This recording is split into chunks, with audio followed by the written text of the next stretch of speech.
Car से खतरा है जो हमारे पर्सनल लॉस को ख़त्म करना चाहती है। अब आप रहा सवाल मेरे चेहरे का, मैडम, तो मैं माजरत चाहता हूं।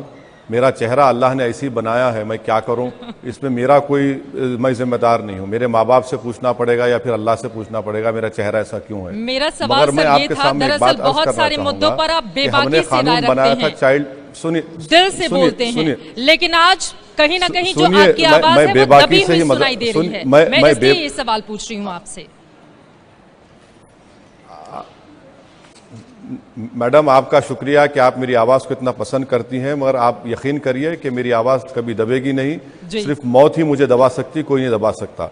मैं आपको बता रहा हूं कि 1 करोड़ हमारे मुल्क में चाइल्ड मैरिजेस हुई हैं, जिसमें 90% के ऊपर हमारे हिंदू बच्चियों की शादियां हुई है। ये सरकार कोर्ट में जाकर कहती है कि अगर एक 15 साल की लड़की की शादी होगी तो उसका शौहर उसको रेप नहीं करेगा क्योंकि शादी हुई।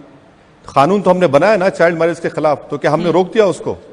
मैं यही तो आपसे कह रहा हूं कि आज आप बड़ी बड़ी बातें कर रहे हैं, मगर ग्राउंड पे जमीन के ऊपर एक रेवोल्यूशन लाने के लिए, चेंज लाने के लिए, वो काम सिर्फ मुसलमानों का नहीं है बल्कि सबका है। और मुस्लिम पर्सनल लॉ बोर्ड इस पे काम कर रहा है। और आप ये कह रहे हैं कि कोर्ट से हो जाएगा या लॉ बनाने से होगा, नहीं होगा। हमने चाइल्ड मैरिज का लॉ बनाया। 1 करोड़ बच्चों की शादियां हो चुकी हैं, जिसमें 90% तो हमारे हिंदू बच्चों की बेटियां हैं। और ये सरकार कोर्ट में जाकर कहती है कि 15 साल की लड़की की शादी होगी तो उसका शौहर उसको रेप नहीं करेगा। ये एफिडेविट उन्हें दाया।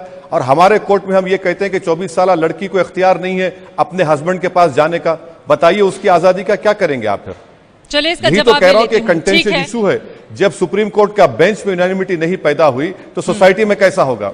चलिए आपकी बात सही है, लेकिन अगर सुधार की शुरुआत कहीं से होती है और लोकतंत्र में हम जीते हैं और यहाँ पर आंकड़ों के जरिए ही फैसला होता है। 5 में से 3 जजों ने जो फैसला दिया है उसी को सभी मान भी रहे हैं, लेकिन सभी जो सवाल यहाँ पर ओवैसी साहब ने खड़े किए हैं ये भी तो वास्तव में गंभीर है, क्योंकि अभी भी बहुत सारी बुराइयां ऐसी हैं जिनको खत्म किए जाने की जरूरत है और उस पर केंद्र सरकार का पक्ष पूरी तरह से साफ पता नहीं चलता।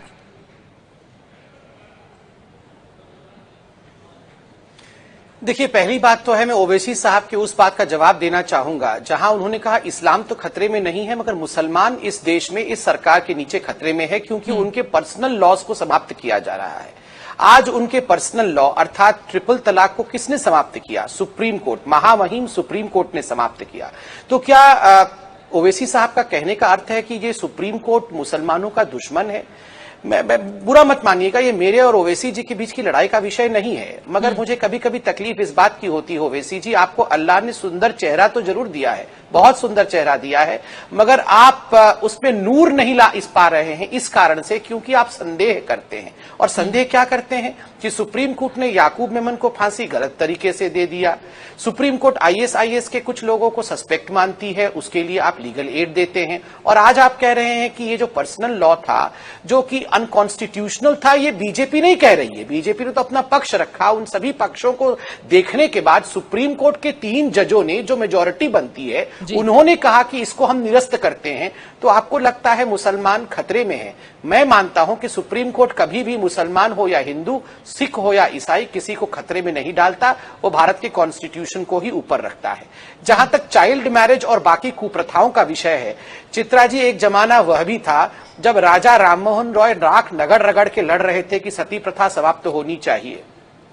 उस समय बहुत सारे वैसे लोग थे, ओवैसी जैसे लोग हमारे धर्म में थे, हिंदू धर्म में थे, जो बोल रहे थे ये बिल्कुल नहीं होना चाहिए क्योंकि जो पुरुष प्रधानता समाज का है वो समाप्त हो जाएगा। मगर आज नतीजा देखिए कि हम गर्व के साथ कह सकते हैं कि बहुत वर्षों के पश्चात एक ऐसा समय आया जब कुप्रथा, जिसको हम सती प्रथा के नाम से जानते थे, वो समाप्त हो गया। तो आज ओवैसी साहब, तो मैं बता रहा हूं, वो अल्लाह के ऊपर बोल रहे हैं कि उनके चेहरे की हवाइयां अल्लाह ने उड़ाई है। अल्लाह ने नहीं उड़ाई है, उनके संदेह ने उड़ाई है। मगर आज से बहुत वर्षों के बाद जब मैं और ओवैसी जी इस दुनिया में नहीं होंगे, तब महिलाएं बात कर रही होंगी कि देखो एक जमाना ऐसे भी था, लोग हमारे खिलाफ लड़ाई लड़ते थे मगर जीत तो हमारी हो गई ना। बिल्कुल, बहुत महत्वपूर्ण बात संबित आपने कही। और वैसे साहब, आपसे मेरा सीधा सा सवाल ये, चूंकि जिस न्यूज रूम में इस वक्त मैं मौजूद हूं, यहाँ पर तमाम हमारे साथ वो महिलाएं मौजूद हैं जिन्होंने 3 तलाक के दंश को झेला है। कोई 10 सालों से, कोई 5 सालों से, कोई 2 सालों से छोटे छोटे मासूम बच्चों के साथ दर दर की ठोकरें खाने के लिए ये महिलाएं मजबूर थीं। तो आज अगर इनके चेहरे पर खुशी है तो फिर आप लोगों को दिक्कत क्यों है?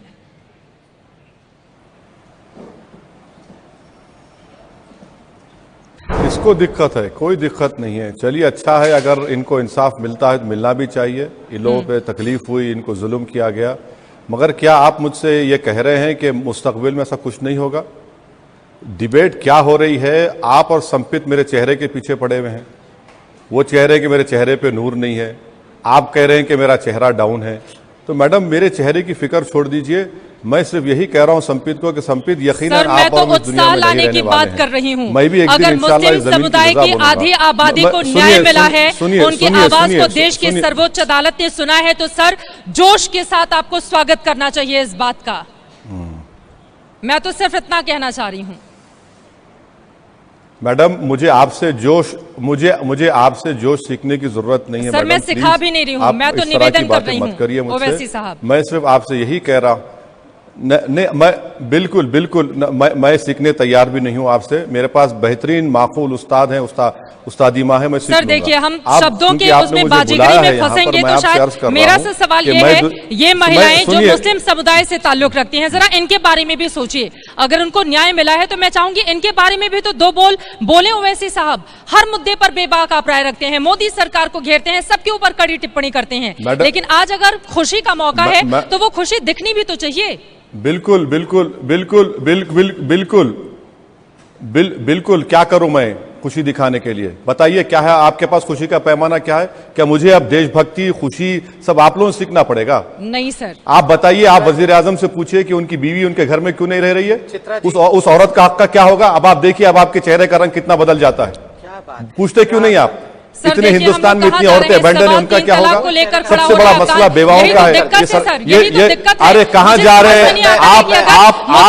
के हक को लेकर आवाज बुलंद होती है, यही तो परेशानी आपसे है ना। यही तो परेशानी आपसे है ना जी। अरे आपकी परेशानी यह है कि प्रधानमंत्री के खिलाफ मत बोलो, आप मेरे चेहरे पे बोलेंगे, आप क्वेश्चन करेंगे कि मैं मुस्लिम महिलाओं के गम में शामिल नहीं हूं। किसने आपको कहा कि हम शामिल नहीं है?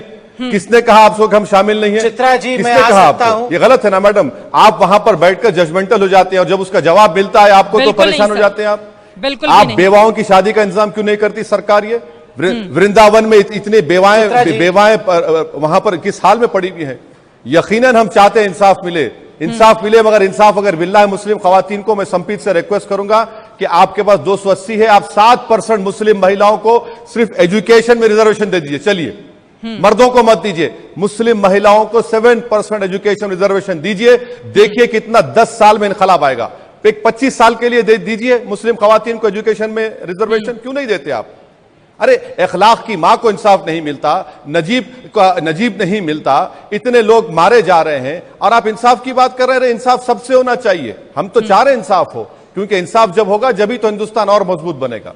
चलिए संबित पात्रा, जवाब दीजिए। देखिए, मैं एक बात आपको कहना चाहता हूं चित्रा जी, यहाँ जो बहनें बैठी हुई हैं, आप अभी ओवैसी जी को कह रहे थे एक बार उनको बधाई तो दे दीजिए। मैं यहाँ बता दूं, ऐलानिया तौर से बता दूं, जो बहनें यहाँ बैठी थी उन्होंने अपने हिम्मत के बल पर समाज से बाहर आके, समाज से टकराकर, अपने खुद के लोगों से टकराकर ये युद्ध लड़ा है।